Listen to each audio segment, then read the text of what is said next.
Welcome to the Great Detectives of Old Time Radio. From Boise, Idaho, this is your host, Adam Graham. If you have a comment, send it to me, box13 at greatdetectives.net. Follow us on Twitter at Radio Detectives and become one of our friends on Facebook, facebook.com/Radio Detectives.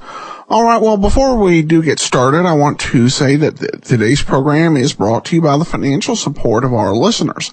And I especially want to thank Ruth, Frank, John, and Douglas. Thank you so much for your support. We'll send access to our premium site as well as the appropriate thank you gifts. I also want to remind listeners we do have two other podcasts out there. There is The War. And you can subscribe to The War at thewar.greatdetectives.net. And we also have the Old Time Radio Superman Show. And you can subscribe to that at laserandsword.com.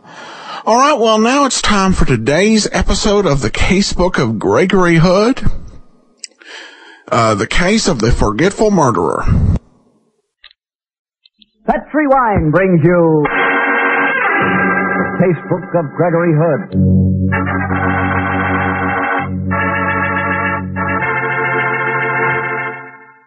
Tonight, the Petri, to bring you good wine, invite you to listen to the story of Forgetful Murderer. Another exciting story from the Casebook of Gregory Hood. And if you don't mind, I'd like to repeat something I've said before. It's simply this. The best beginning a good meal ever had is a glass of Petri California Sherry. Try serving before dinner and you'll know what I mean. That Petri Sherry is a marvelous wine. Just look at its deep amber color, so rich and inviting. And as for the wine itself, what a flavor. Petri Sherry has a flavor you know comes right from the heart of luscious, sun-ripened California grapes. And say, if you like your sherry dry like I do, you know, not sweet, Petri makes a delicious dry sherry, Petri Pale Dry. If you don't know which you prefer, the regular or the pale dry, don't buy one, buy two. Try them both. But remember, always buy Petri.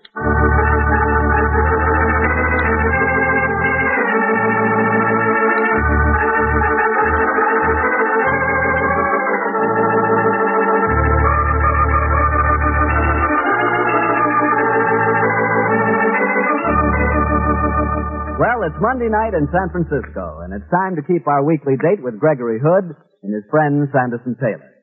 Tonight's rendezvous is at one of this city's favorite and most colorful meeting places, the top of the Mark Hopkins Hotel. Let's join them there, shall we? Harry Bartell, well, how are you? Evening, Mr. Taylor. Hello, Greg. Hello, Harry. Come and sit down. You're just in time to settle a fierce argument. Argument, huh? Company policy or private opinion? The latter. Gregory and I have been arguing as to what is the plural of mongoose. I say it's mongooses, and his vote has gone for mongeese. Now, what's your bet, Harry? Well, I think I'd go for mongooses, too, Greg. Ah, you're outvoted, Sandy. Uncle Wagnall will hear of this. Now, you mustn't be an obstinate old mongoose. Oh, how did you get onto the subject, anyway? Oh, it came up quite logically. A little earlier on, Sandy and I were shooting craps at the apartment. He threw 3 double aces in a row. A double ace is better known as snake eyes. From there, we began to discuss snakes and the ways of killing them, and that was when Sandy made his fatal remark about mongoose. You call that logical? You'll find, Harry, that Greg's logic is always a little involved. Well, I'll forgive that if he'll keep up his record of good storytelling.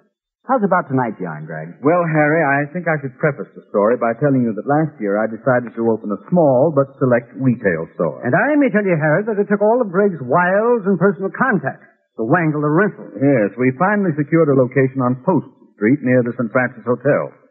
On the night my story begins, Sandy and I were at the new place talking over the final plans with our manager. He sat there quite late, I remember, and it must have been after 10 as we left the store and walked down Post towards where my car was parked. As we reached it, we noticed quite a crowd gathered outside a jewelry store. Naturally, we walked over to see what had caused the commotion. Well, hello. What's the excitement, I suppose, Greg? It looks as if someone's giving away nylons on the sidewalk. Let's go and snoop. Yeah. Well, there must be trouble, Greg. The police are here. Yes, and prominent among them is Sergeant Barton. Hello, Sergeant. Oh, evening, Mr. Hood. Move back there, please. Out of the way. Now, you've got to keep this clear. Doesn't take you long to smell out a murder, Mr. Hood. A murder? It's purely a coincidence that we happen to be passing, Sergeant. What happened? Store broken into. Jewelry stolen. Night watchman stabbed to death. Nabbed the killer? No, he was too fast for us. Made a clean getaway, Mr. Hood. Oh, can I come in and take a gander? Oh, Greg. Now, keep out of it. Let your curiosity alone for once. I'm afraid I've got strict instructions, Mr. Hood. If you call headquarters, I'm sure they'll authorize a pass, though. No, Sergeant, I won't bother. By the way, how's your wife? All over the operation? Doing fine, thank you, Mr. Hood. Good. Well, so long, Sergeant. Night, Mr. Hood. Out of the way. Wonders will never cease, Greg. You're actually walking away from the scene of a murder. Purely commercial robbery murders like that aren't in my line, Sandy. In any case, I'm not in the mood for violence tonight. Let's go over to the Lick Grill and rattle a few dice. No, not me. I'm going to hie me home to Mary and the children. You're a very worthy citizen, Sandy. Now, here's my car. Can I drop you at the bridge terminal? No, thanks. It's near. I'll walk. Good night, Greg. See you in the morning, Sandy. Give my love to Mary. I will.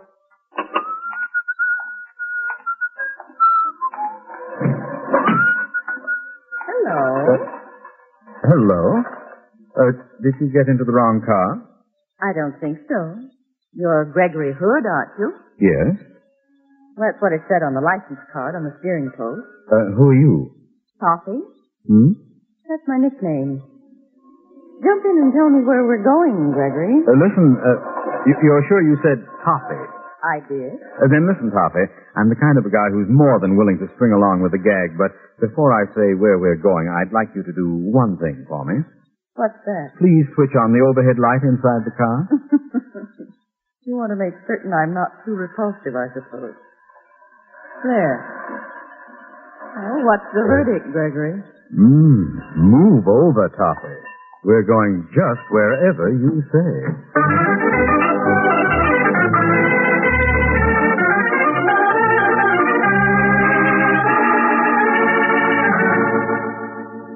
Sergeant Barton. Yes, Lieutenant Silvers. Anything from the lab reports on the jewelry store killing? Not a thing, Lieutenant. Never saw a cleaner job. Looks like we've got nothing at all to go on. Yeah, nothing but this. It was found at the scene of the murder. What is it, Lieutenant? Your guess is as good as mine. Looks like just a hunk of metal to me.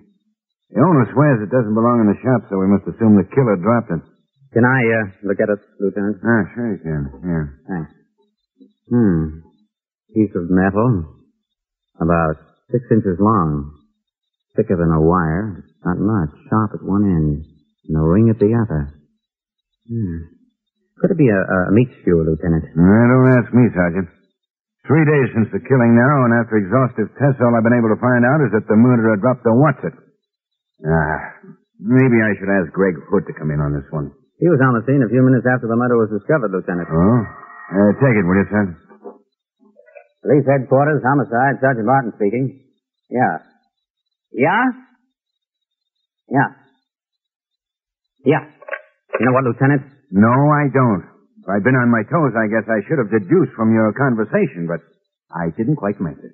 What's happened? There's been another robbery killing. Sounds like the same guy down on Market. Well, let's get moving and keep your fingers crossed, Sergeant. Perhaps he's left another clue for us this time. A clue that we'll be able to pick up.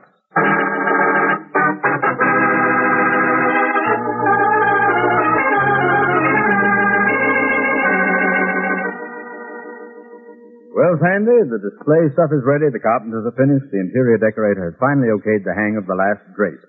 I think our store can open tomorrow on schedule. Yeah, I'm very proud of it. The Hood & Company has to go into the retail market. You couldn't have a better showcase. Yes, as my eye roams over our newest domain, I feel quite happy. By the way, Sandy, look at that watercolor of James Cooper Wright hanging over there. Yes. This guy's a very great painter. Have you ever seen such a subtle and yet more exciting blend of color? Oh, I'm crazy about it. I've been ever since I first saw it. You know, I'm planning to buy Mary a Jimmy Wright original for her birthday. You're a man of taste, Sandy. If only you were worthy of Mary. Well, since we're talking of what is technically known as the gentler sex, May I ask you if you've seen any more of that girl you told me you met the other night? What was her name? Taffy? No, Sandy. Her name was Toffee. Oh. Well, okay. I don't want to be an old snooper, but I am curious. Have you seen her yet? No, Sandy. It's one of the darndest things that's happened to me yet. She just showed up out of nowhere. We had one of the most delightful evenings I've ever spent, and then she vanished. Insisted I'd drop her at a cab stand, if you please. Well, didn't you trail the cab? Sure, but he got away from me. You realize, Sandy, that I don't even know her name? You're slipping, Greg. Yes, sir. Well, that's an envy. Store doesn't open until tomorrow. Well, I'm sure it's Gino Carducci. Oh, you mean our night watchman from the warehouse? Yes, I thought it would be a break for him to move in a little nearer to the center of things. Oh, hello, Gino. Good evening, Mr. Hood. And how are you, Mr. Taylor? Hello, Gino. Come to look over your new empire?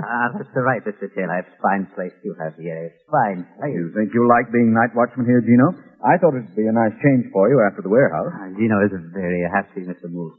All of my life, I have wanted to be in the fashionable part of the city, and now just wait until I tell my Maria about it. Excuse me, please. I will examine it. Yes, make yourself at home, Gino. Someone else at the door. You really have built a better mousetrap, haven't you? Uh-oh. Lieutenant Silver. Probably wants a preview of the store. Hi, Greg. Hello, Stan. Good to see you. Well, what do you think of our new place? Yes, very nice. Good evening, Mr. Taylor. Hello, Lieutenant. You look worried, Stan. What's on your mind? This series of robbery killings, Greg, it's getting me down. No kidding. 3 of them now, and we haven't got a decent lead. You sure it's the same killer? Certain. Pattern in each case is exactly the same. And that pattern is? Stores broken into, stuff is stolen. Night watchman gets slugged. While he's unconscious, this dirty rat stabs him to death. That's the medical examiner's report. Strange. Your average thief doesn't kill unless he has to. Sounds like a twisted kind of mind at work. And here's another thing. At the scene of each of the killings, the murderers dropped something. Look, I brought you the collection. See if you can make anything out of it. Oh. Item 1, plain linen handkerchief, initialed with a C. No laundry mark. Well, that's a great help. Nearly narrows it down to all the people in San Francisco whose first, last, or middle name begins with a C. I know. Well, at least that puts Greg and me in the clear. What's the item number 2? Well, it's a hard-shaped piece of rubber. Oh, it looks like an earpiece of some kind. Yeah, it is. Police surgeon tells us it's an earpiece off a stethoscope. Ah, the mad doctor, eh? Well, that should give you a lead. Well, it hasn't.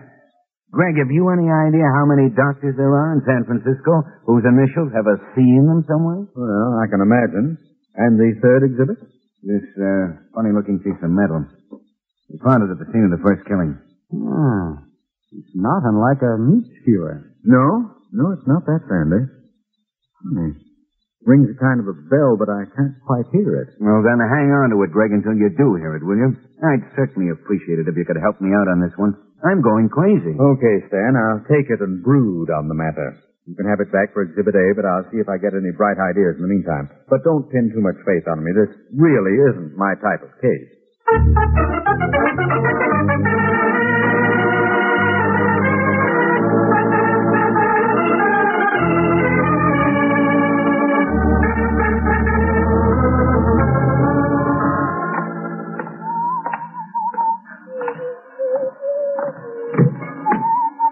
Hello, Gregory. Toffee! You ought to lock your car, you know. I always used to until that night I forgot. Now I leave it open hoping I'll find you here again. Move over, darling. Oh, where are we going? I think a bite of supper at the palace is indicated. The lights are so discreet there, admirably suited to your mystery and your beauty. My, you're in great form tonight, Gregory. And after that? After that, darling, we might take a drive up to Twin Peaks. The view from there is quite lovely. I doubt if you've ever seen it, Gregory, but come on, let's go.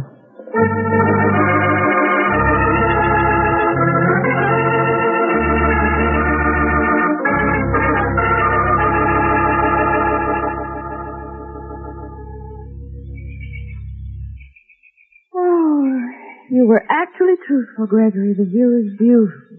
You're right, Toffee. It's quite beautiful. You aren't even looking. Oh, yes, I am. My old father used to say that even the Taj Mahal in the moonlight didn't compare with the sparkle in a beautiful girl's eyes. I wish I'd met your old father. So does he.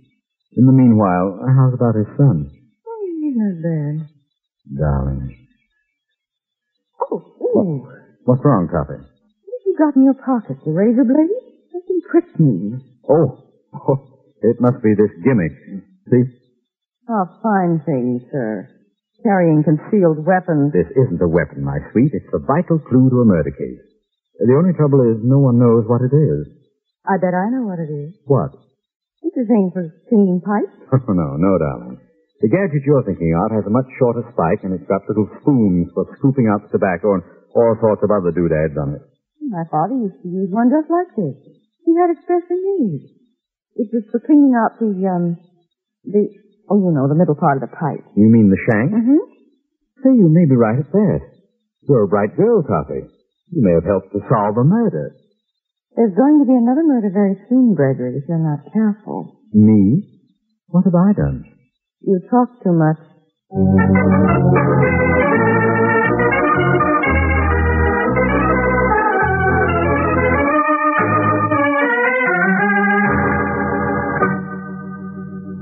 Hi, Stan. Oh, hello, Gregory. What brings you over to police headquarters?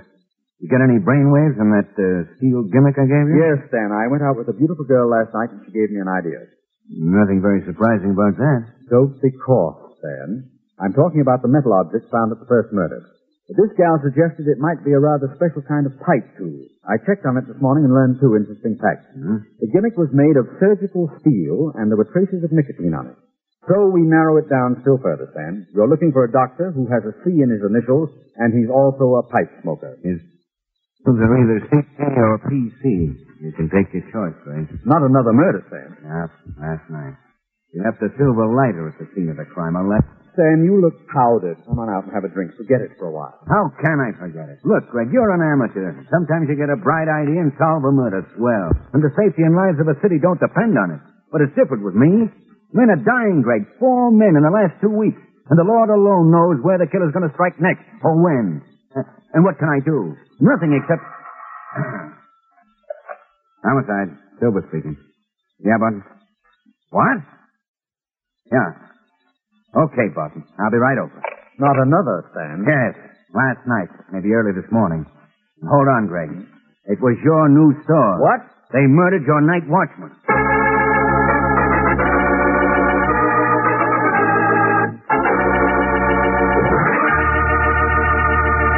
You'll hear the rest of Gregory Hood's story in just a second.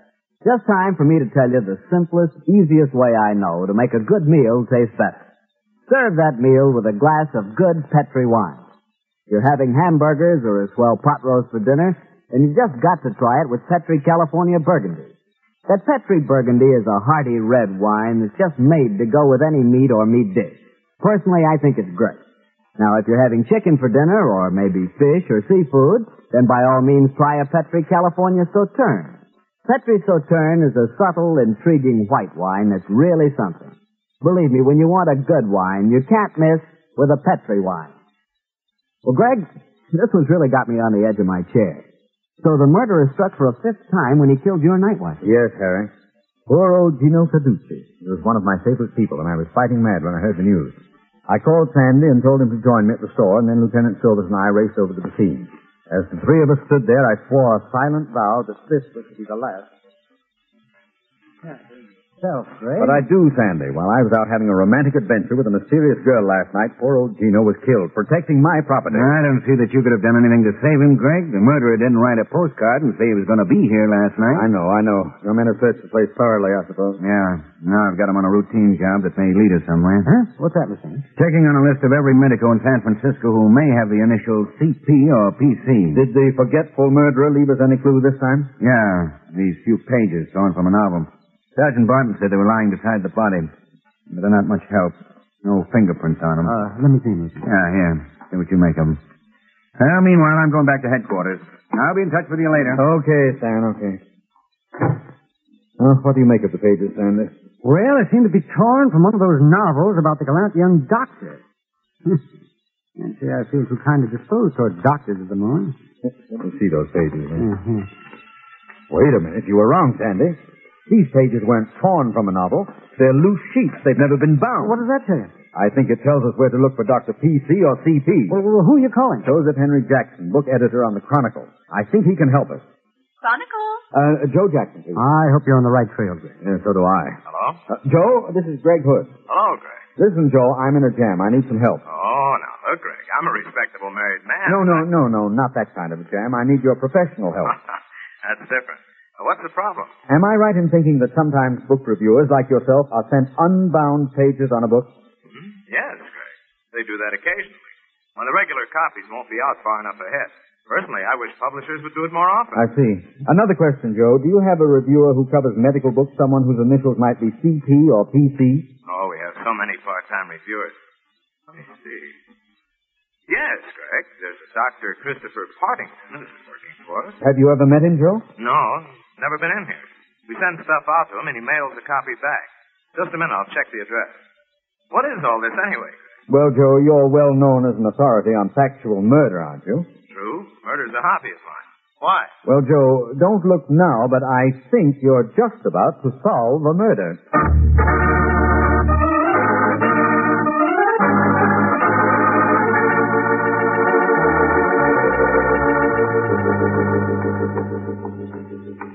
Well, Sandy, this is the house of Dr. Christopher Partington. Yes, very nice, too.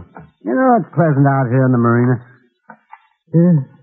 Aren't you going to ring the bell, Jim? Not since the door's unlatched. Surprise is always an advantage when you're dealing with a murderer. You really think he's your man? The evidence would point that way. Come on, Sandy, keep your eyes sharpened. This guy probably knows all the answers.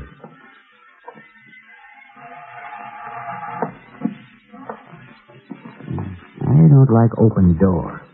This might be a trap. You'll soon see. You should have called Lieutenant Smoot. No, Sandy. Since poor Gino got killed, this is a private battle.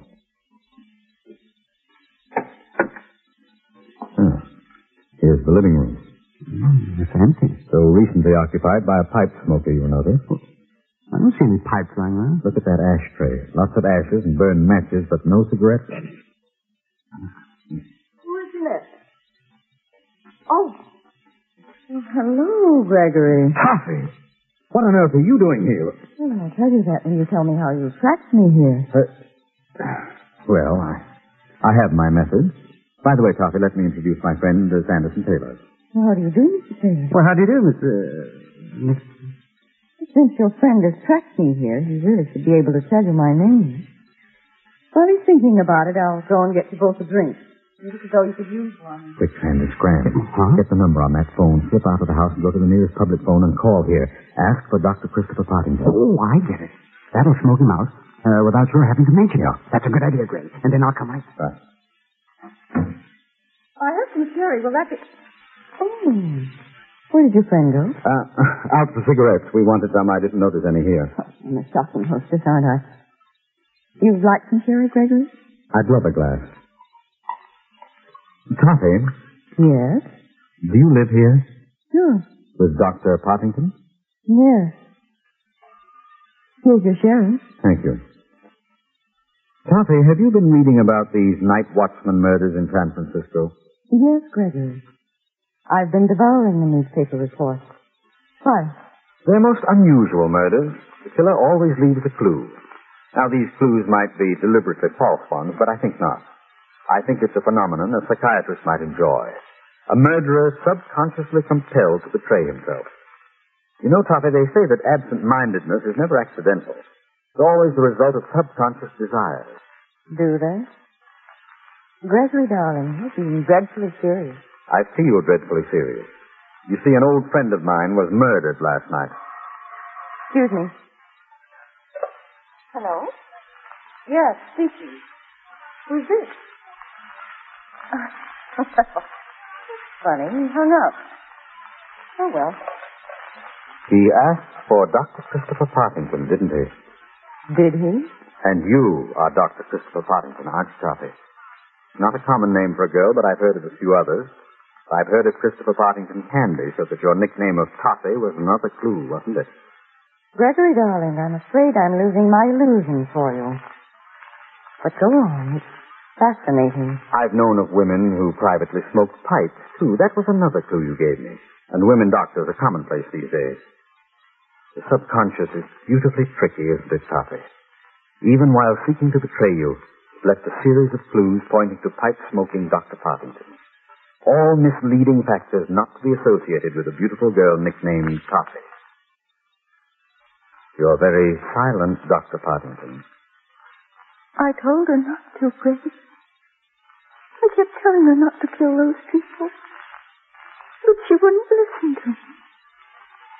She was a surgeon, you know, and she loved to use a knife. And it was so easy for her to fool a night watchman. She went right on killing. So I had to try to betray her. That's why I waited in your car that first night. I thought I might be able to help you catch her. Her? Who? Patsy Peters. She's bad. Very bad. She kills people. Cassie Peters. C.P. Holy smoke, don't tell me I figured this out all wrong after all. Where is she, this Cassie Peters? Here. Here in me. Inside of me. We use the same body, but she's bad. I hate her. I did so want you to catch her, Grace. It's all right, Toffee, dear. I've caught her. Then lock her up, Grace. Please lock her up. Promise you won't let her do those things anymore. You won't, will you, Gregory? Don't worry, Toffee. We won't let Cassie Peters kill people. Not anymore. Ever.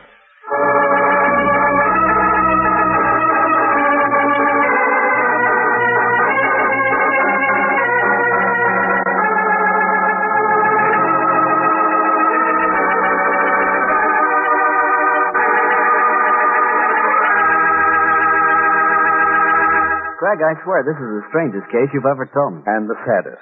5 innocent men, including my old friend Gino, murdered in cold blood. And yet you can't hold that girl morally responsible. She never went to prison, of course. No, Harry.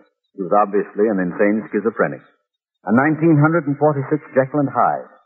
She wound up in a state institution. Those kids. It was just a psychological misfit.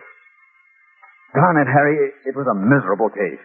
You know, Greg, there are times when I'd sure hate to be in your shoes. Yes, Harry, it wasn't easy to take. But as my old father would say, when you cry over a woman, there's always another woman ready to wipe away the tears. Now, you can't dismiss it that easily, Greg. When you fall, I know that you fall, but good. Yes, Harry, you and I were the kind of fellows who decide they like something and, well, that's that. That's right.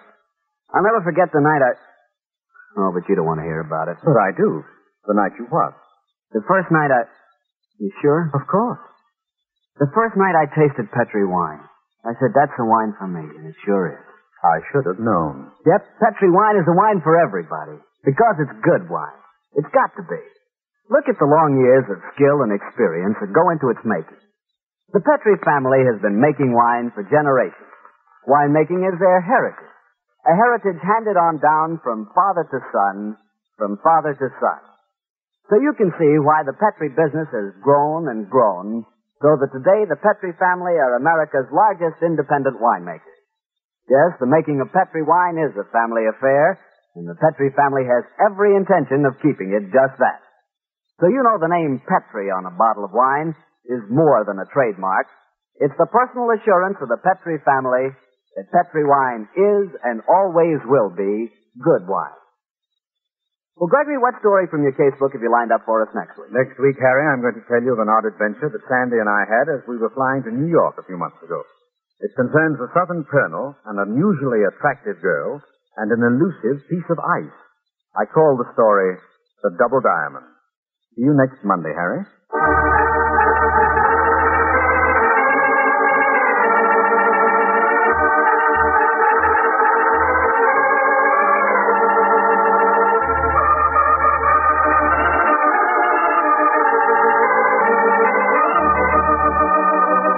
The Casebook of Gregory Hood is written by Dennis Green and Anthony Boucher.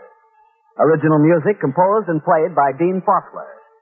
Gail Gordon plays the part of Gregory Hood, and Sanderson Taylor is played by Howard McNear.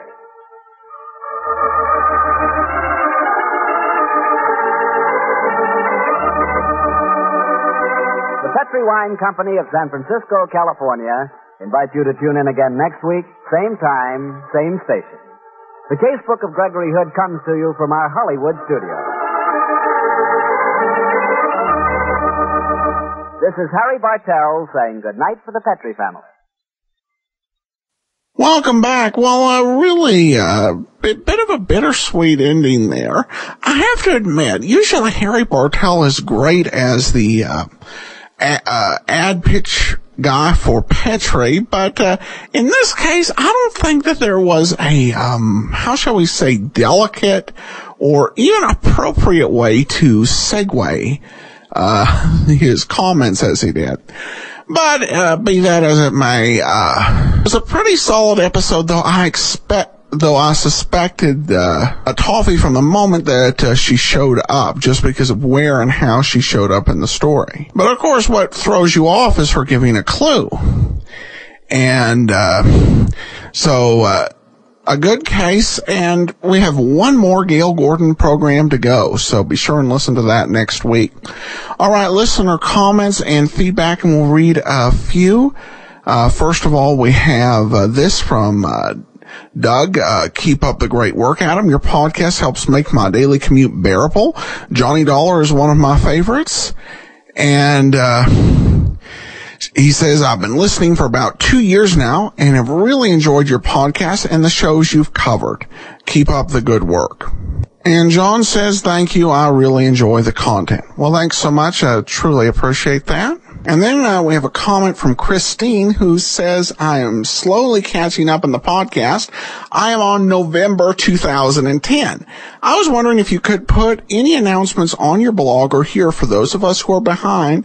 We can still keep up with what is going on with the podcast. I'm hoping by the end of the year I will be caught up. Well, thanks so much, and that's a good reminder, and I will make every effort to go ahead and to do that, because I do know a lot of folks listen to it from behind, and I haven't even done very much like regarding listener support campaign, but I'll try and get stuff over at Facebook regarding listener support campaigns and books and things of that sort. I would probably also suggest that if you're starting on the show from the beginning, you could listen to the Tuesday episode as well, to get a feeling for what's going on currently, just because the Tuesday shows tend to be short and we tend to rotate them quite frequently. But regardless, I appreciate the reminder to be using the Facebook page for communicating that. And we have 2,834 fans there, so I truly appreciate everyone who's part of that, part of our community. All right, well, we will be back tomorrow continuing on with yours truly, Johnny Dollar.